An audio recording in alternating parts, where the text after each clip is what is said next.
Today's episode is brought to you by Dr. Jeffrey Halstead, DMD. Dr. Jeffrey Halstead has been Canandaigua's hometown dentist for more than 35 years, offering routine dental care as well as cosmetic dentistry, implants, and dentures by their highly trained and experienced staff. Visit them online at canandaiguadentistry.com or find them on Facebook and Instagram.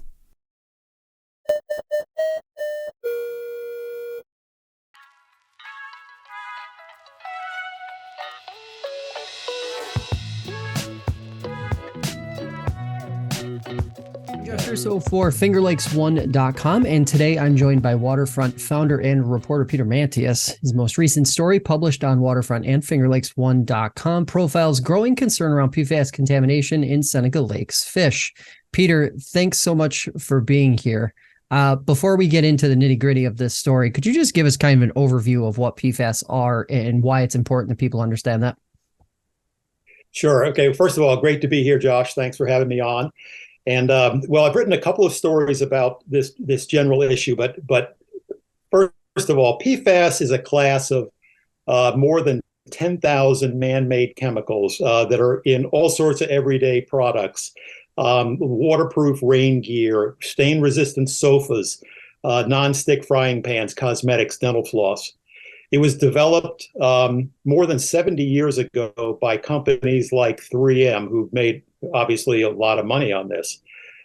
People started noticing real health problems as early as the 1970s, but the real news has come out in the past decade when there have been really hundreds of peer-reviewed scientific studies.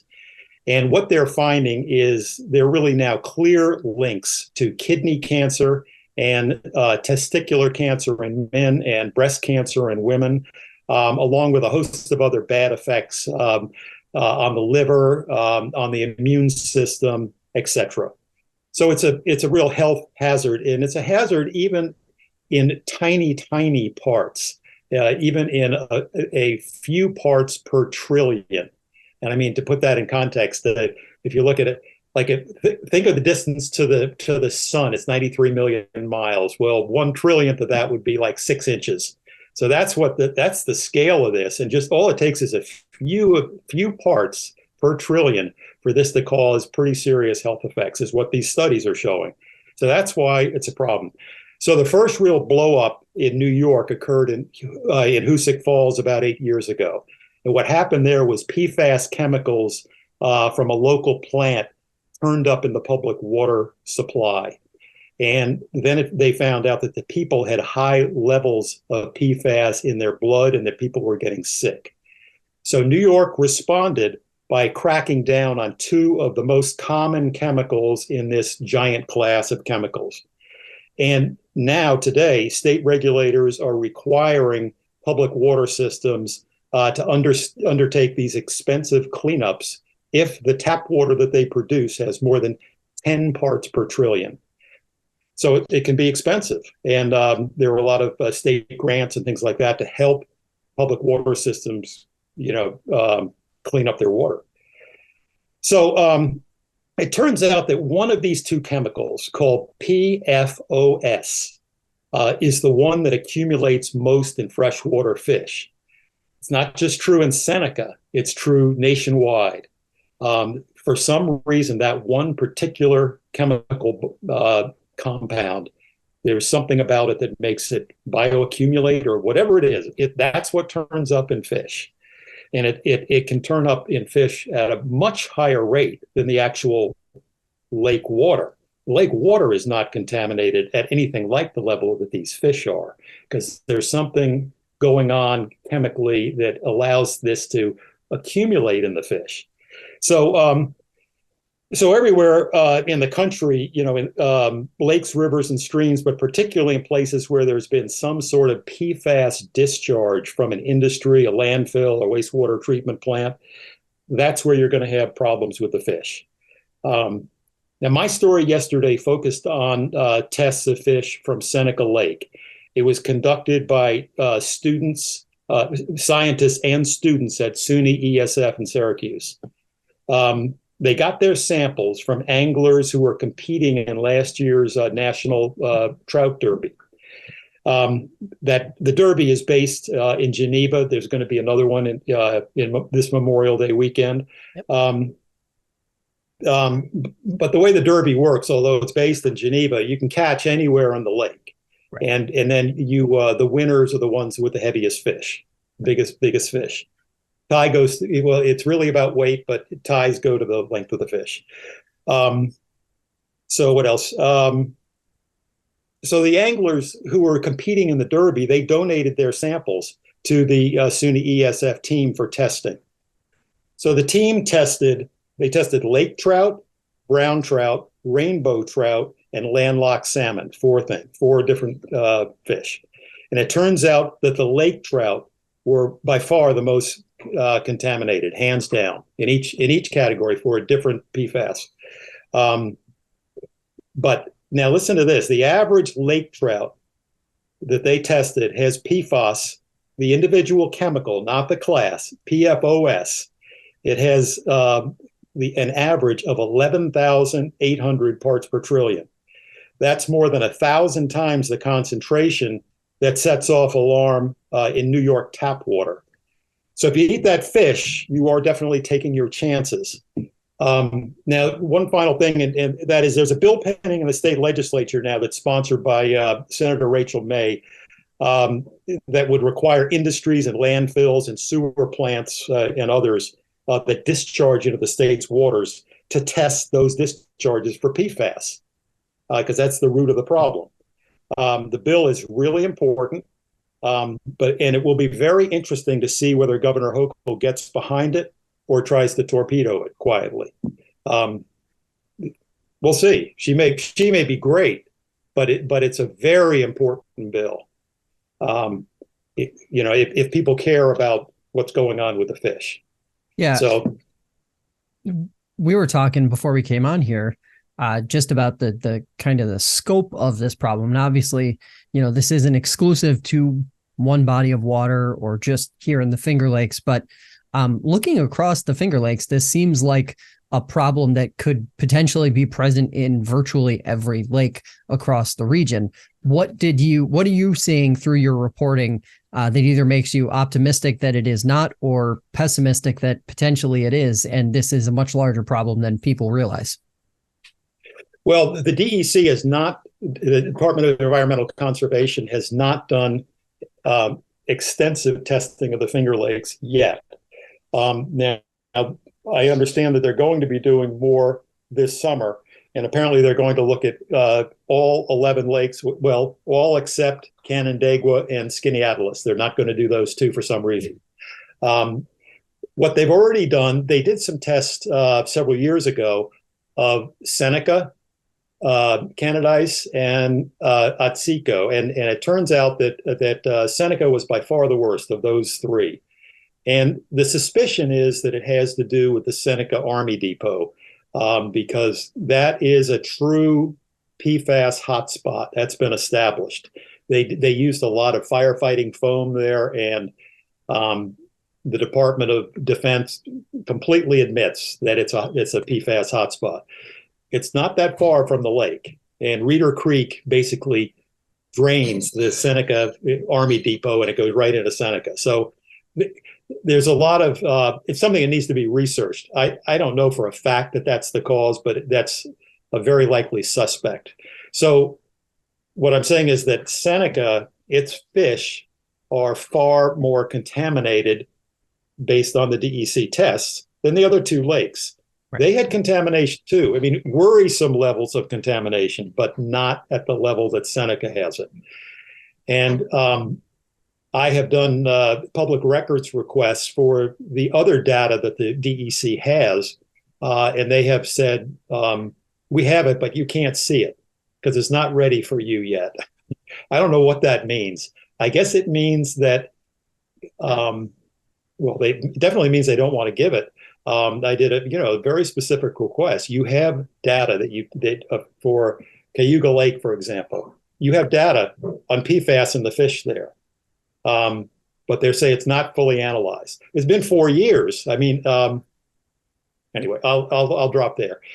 But actually, is this a widespread problem? There was a very important and widely publicized report of this issue nationwide, based on EPA tests of fish all across the country, and it found similar results to what the SUNY-ESF folks found for Seneca. Seneca was a little bit higher on average than the nationwide results, but maybe a little bit lower than some of the Great Lakes. The Great Lakes they do the worst in most of these tests. So, but it's a nationwide problem. So, in terms of regulatory guidance, you mentioned the bill. What could the state potentially do with something like this? Because when you mentioned earlier the Seneca Army Depot, and obviously been closed, out of commission for 20, 30 years. If you're thinking about it in that context, it kind of sounds like the damage is done and there may not be a lot that can be done to quote unquote reverse the trend. So like what could on the regulatory side be done to not just stop it in its tracks and not make it any worse, but potentially reverse it if that's possible at all?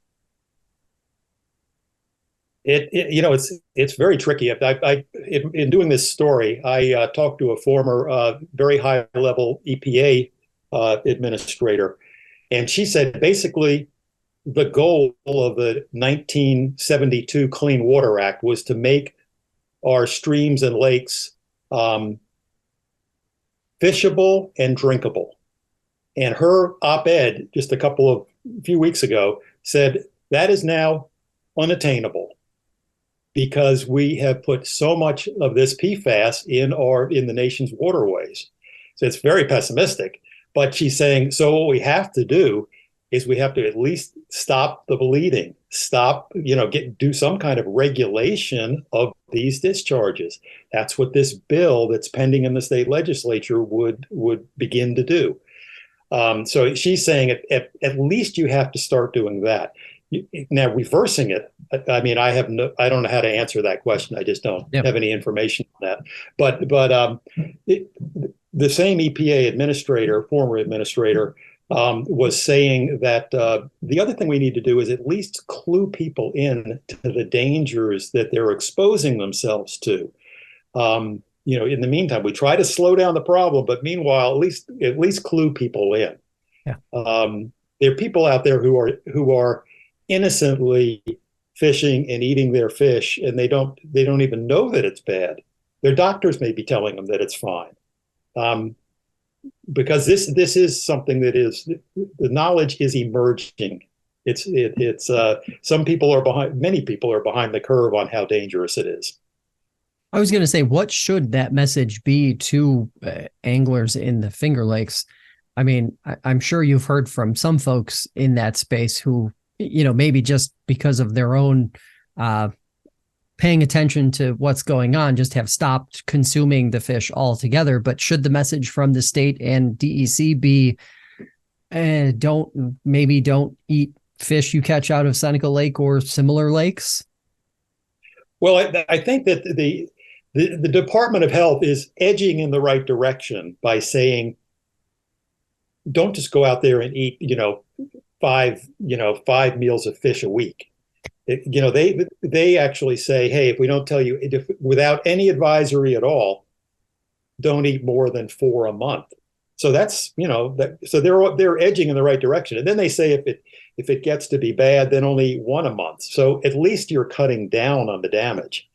So I think that's good. That's positive. But I think their limits, their advisories are still, they're stratospheric. I mean, they're so high that something can be incredibly contaminated and still not trigger an advisory. So maybe the advisory should come down. But they're kind of caught because if they lower the advisories down to what maybe the science says they should be, they'd almost have to say, don't eat any of the fish. And that's hard to say, because, people love to go out and catch fish and eat fish. So the DOH. I do feel for them a little bit that this is a political issue. People they love to fish and they love to eat the fish, and Yeah. and putting the immediate brakes on that could be difficult. Yeah. Also seems like it would put things like the trout derby in question, at least in the medium to long term. Maybe not the short term, but definitely in the medium to long term. When you think about you've written about so many important environmental issues on the waterfront, and I'm curious, having covered a lot of ground with all sorts of issues and seeing the data on this and realizing the scope of the problem in terms of, essentially what in truth might be, the message probably should be don't eat any fish out of Seneca Lake. Is this potentially the most widespread and frankly horrific, to use a bit of a trigger word, I guess, environmental threat the region faces now? To say that, all fish in, the Finger Lakes could sooner than later be just not edible anymore is kind of a wild thing to even think about. I mean, I hate to be the one that say, oh, don't eat any fish. I don't want to be that person, and obviously the DOH doesn't want to be that agency. Yeah. I don't want to be categorical about it. I just think that if people are catching fish and eating it a lot, they should at least review the data and say, well, I'm willing to take certain risks in my life, and this is something I love to do. But at least inform yourself and figure out what's the risk, what's your risk tolerance. As for, is it the worst environmental risk in the Finger Lakes? Well, I mean, for people who eat fish, I think it definitely is. But I think that's the other part of this, is not that many people statistically eat freshwater fish. There was one study that said, it's only 5% of the country that are really regular consumers of seafood. And what they say, heavy consumers is like 3 times a week. They're only 5% of the country, and only like 10% of that group eat the stuff that they catch instead of going to a restaurant or buying it at a commercial market. So it's at least a relatively small number, which is, I think, why the DOH, Department of Health, has had a little bit of time to play with this. It's a fairly small segment of the overall population that's really at risk here, but they're at serious risk. Okay, of course. Okay, so 2 questions to wrap this thing up. First is, what piece of data or what data set are you looking for next? And the second question to that is, if the state were going to really dig into this, whether it be the DEC or DOH or any other state agency that could potentially get involved, what should they be doing in terms of testing across the state's fresh water, especially here in the Finger Lakes? Well, I talked to a couple of pretty, senior national level health officials, and they said the first thing that has to happen is EPA, the Environmental Protection Agency, the federal agency, needs to set some kind of national standard for freshwater fish, saying, it really is kind of dangerous if you eat anything that has PFAS above this level. So they should at least set some number. There's no number right now. And many of the states are only one out of 3 states even has any kind of a fish advisory. And that's for anything. That's not just for PFAS. That's for mercury and PCBs and dioxin and everything else. So there are not a lot of advisories out there to warn people. But you asked about data sets that I'm interested in. I'm interested in whatever results the state agencies come up with for Cayuga Lake, and they're going to test Seneca again. Good. The more data, I think, the better. Yeah. And maybe this data is not truly reflective. Maybe this data came in on the high side, and that it's not really that bad. That's possible, but it's really pretty darn high. So it would have to be dramatically different for it to not be a big issue. Leave it with this. Sure. Where are you going next with the reporting on this particular issue? Are you going to wait for that Cayuga Lake data? I probably, I've got actually some other environmental issues that are cooking. So I probably will wait for more data at this point, or just other news to break. I'm not really digging into this, particularly. I've been working on this story for a while, and the national experts I've talked to like, 2 weeks ago. And then it just happened that that the SUNY-ESF data came out at just the right moment, and it all kind of came together. But I've been working on the story for quite a while to piece together the things like the blood serum levels and all that stuff that's in the story. And I just encourage people to read the story and just take time to think, well, what are the risks? If they're eating fish from Seneca Lake, it's just evaluate the risks and decide for yourself. Yep. The story is on Waterfront Online and on fingerlakes1.com. Peter, appreciate the time as always. Okay. Thanks, Josh.